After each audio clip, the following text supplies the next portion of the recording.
Pounding a hammer against an anvil can be hard work, but this ringing rhythm is a joyful sound for Nick Peel. It's just something I got to do. It's kind of like breathing. I've got to make a knife, whether I sell it or keep it or give it away or whatever. It's just something always nagging at me to make another knife. He's been making knives since he was a teenager, teaching himself how to shape steel bars into blades of many shapes and sizes. Of course, then there wasn't no internet and all that, so you just kind of get a little information here and there. Most of it was wrong. Yeah, that's pretty good. But with lots of trial and error and many irons in the fire, he became an expert, making the kind of knives that should last several lifetimes. Everybody, from somebody lives in the country to somebody lives in a big city, everybody needs a knife. Nick says the secret is in the tempering.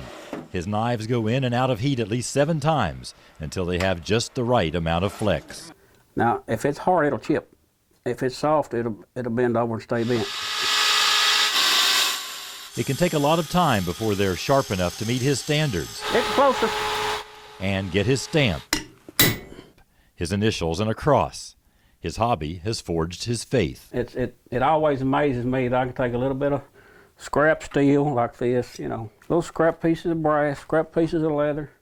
I can pull that all together and make something of worth to it. And I think that is what God wants to do with a person.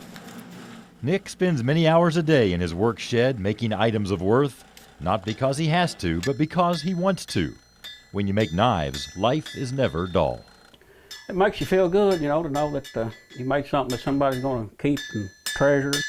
In Jessamine County, Marvin Bartlett with the spirit of the bluegrass.